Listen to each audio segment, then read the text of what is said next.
حضرت مولا علی رضی اللہ تعالی عنہ فرماتے ہیں کہ خندہ روئی سے پیش آنا سب سے پہلی نیکی ہے۔ کارخانہ قدرت میں فکر کرنا بھی عبادت ہے۔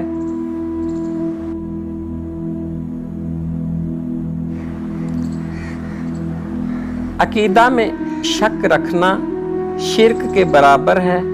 بے موقع حیا بھی باعث محرومی ہے۔ قابل صحبت بہت کم لوگ ہوتے ہیں۔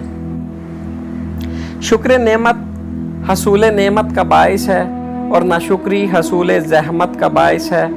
ادب بہترین کمالات اور خیرات افضل ترین عبادات سے ہے۔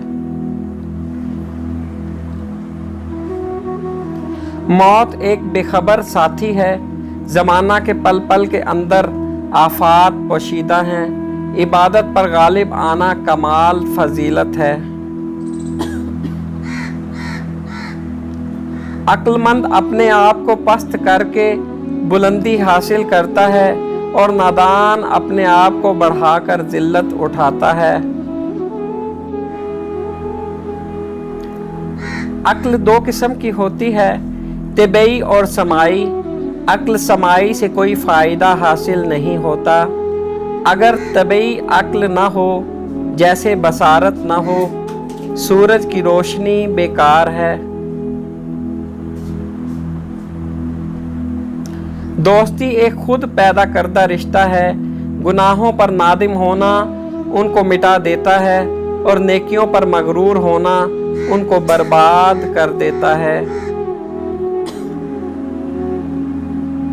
خواہش پرستی ہلاک کر دینے والا ساتھی اور بری عبادت ایک زور آور دشمن ہے۔ عقل مند ہمیشہ غم و فکر میں مبتلا رہتا ہے۔ بیکاری میں عشق بازی یاد آ جاتی ہے۔ سخاوت کے ساتھ احسان رکھنا نہایت کمینگی ہے۔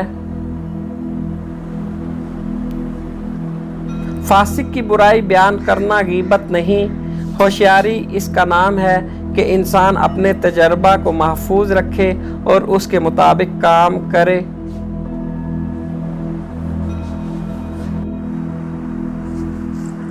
سچائی میں اگرچہ خوف ہے مگر باعث نجات ہے، اور جھوٹ میں گو اطمینان ہوگا مگر موجب ہلاکت ہے۔ بے قراری بنسبت صبر زیادہ تکلیف دہ ہے۔ غریب وہ ہے جس کا کوئی دوست نہ ہو۔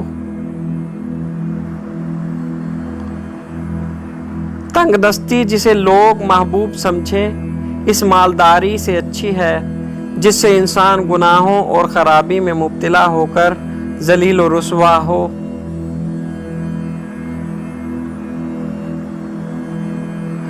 تجربے کبھی ختم نہیں ہوتے اور عقل مند وہ ہے جو ان میں ترقی کرتا ہے۔ مصیبت میں گھبرانا کمال درجہ کی مصیبت ہے۔